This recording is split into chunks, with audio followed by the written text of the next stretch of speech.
Olá, tudo bem com vocês? É muito bom estar aqui mais uma vez para juntos continuarmos assim estudando a Palavra de Deus. O título da reflexão de hoje, ou seja, do estudo de hoje, será o plano da salvação. Porém, antes de nós começarmos assim a estudar, eu queria fazer um pedido especial a você que ainda não é um instrutor bíblico, você que ainda não dá estudo bíblico. E se porventura você está a ouvir esse vídeo, eu diria para você o seguinte: compartilhe esses estudos, tente de alguma forma alcançar o coração de pessoas que não têm conhecimento do texto bíblico a respeito do plano da salvação, dentre outros assuntos. Acompanhe o nosso canal aqui, se inscreva e use como instrumento esses vídeos para evangelizar pessoas aí no Brasil através de quê? Das redes sociais. Voltando. A Bíblia diz claramente que Cristo viria morrer na plenitude dos tempos, ou seja, no tempo correto, determinado através das profecias. Cristo viria morrer, e de fato assim aconteceu. Mas antes da morte de Jesus, Deus ele começou a executar o plano da salvação desde o Antigo Testamento. Sim, lá mesmo, um pouco antes, melhor dizendo, um pouco depois da queda do homem, da queda dos nossos primeiros pais, lá no Éden, o Senhor apresentou a Adão e Eva o plano da salvação. É só você ler Gênesis capítulo 3, verso 15. Lá está dizendo que o descendente da mulher esmagaria a cabeça da serpente. Ou seja, com outras palavras, está dizendo que o Cristo esmagaria a cabeça da serpente. E ele esmagaria como? Morrendo na cruz do Calvário e ressuscitando ali no terceiro dia. E de fato foi o que aconteceu. Enfim, porém, antes de Cristo morrer na cruz do Calvário, Deus teve que apresentar o plano da salvação de forma bem pedagógica e clara através do ministério, através do santuário tipo, através do sistema apresentado por Deus, através do santuário tipo, que era o sistema sacrificial de animais. Isso, todos aqueles animais que morriam ali no santuário terrestre era símbolo de Cristo que um dia viria a morrer o quê? Pela humanidade. E ali era apresentado, ou seja, era oferecido diariamente animais que simbolizavam Jesus. Porém, esse animal que era apresentado ali, ou o novilho, ou o cordeiro, ou a rolinha, se a pessoa fosse muito pobre, não tivesse como levar o cordeiro ou a novilha, levavam a rolinha ou uma pombinha e etc. Mas o importante era que se as pessoas cometessem pecados por ignorância, ou seja, elas deveriam levar ali o animal, e o animal seria oferecido ali no santuário terrestre. Enfim, a pessoa confessaria ali o pecado ali através dos sacerdotes ali, e a pessoa receberia o perdão. Porém, alguns detalhes é importante nós entender. A pessoa não recebia o perdão porque aquele animal que estava sendo morto ali, simbolizando Jesus, o perdoava. Não era por isso. Pois sangue de bodes, como diz Paulo aos Hebreus, não perdoa pecado de quem? De ninguém. Não purifica pecado de quem? De ninguém.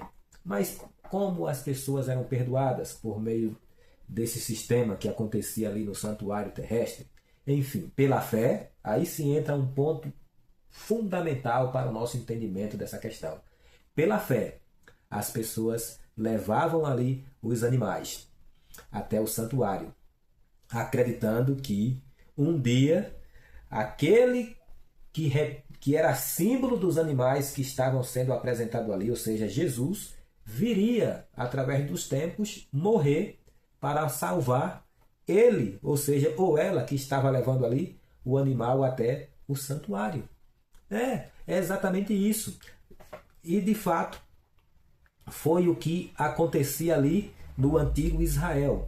Porém, quando você lê ali Êxodo, capítulo 12, verso 5, você vai perceber que o animal que era levado ali para ser sacrificado, que representava Jesus, deveria ser um animal sem defeito, sem mancha. Por quê? Porque esse animal representava quem?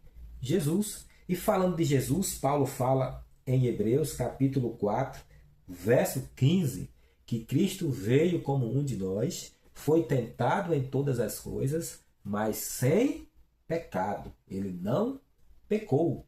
Então, quando você faz uma junção dos textos, você vai entender, de fato, que os animais que morriam ali representavam quem? Jesus.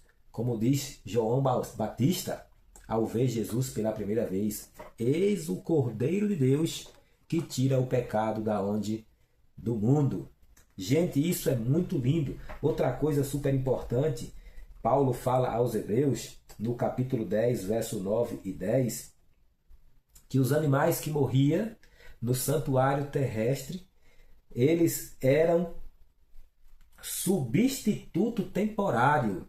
Eles estavam de forma temporária substituindo quem? Jesus.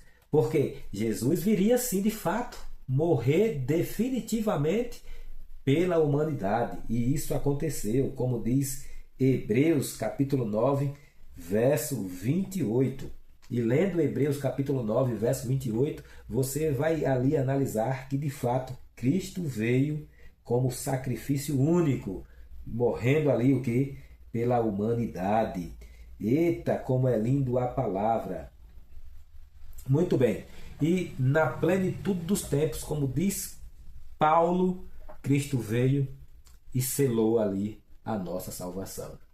E quando nós lemos João capítulo 3, verso 16, você vai se surpreender quando o apóstolo João diz que Deus amou o mundo de tal maneira que deu o seu Filho unigênito para todo o que nele crê não pereça, mas tenha a vida eterna. O perecer aqui que o texto está falando é a morte eterna. Enfim, mas Deus promete, e essa promessa tem se estendido a todos nós. E eu queria fazer um apelo ao seu coração. A promessa da salvação, ela se estendeu a todos nós. Cristo veio para morrer por todos.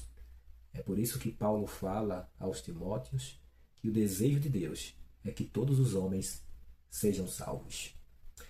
Estamos vivendo nos últimos dias.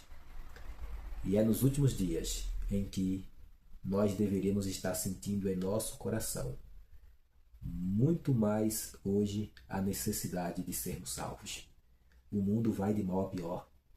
As pessoas estão cada vez mais corrompidas. O homem está cada vez mais mal. Satanás tem ganhado terreno nesse mundo e tem levado muitas pessoas a se destruírem e também a destruírem. Nós percebemos que da forma que o mundo está, grandes coisas estão prestes a acontecer. Uma dessas coisas é Jesus voltar para nos buscar. Pensa nessas palavras. E assim como diz João, verso 3, capítulo 3, verso 16, em que Deus amou o mundo, e essa palavra mundo, ela pode ser substituída, não tem problema nenhum, pelo meu nome e pelo seu nome, porque Deus amou a você. Sim, ao ponto de entregar Jesus para morrer na cruz. Sim, foi para isso que Cristo morreu, para salvar a minha pessoa e salvar você da morte eterna.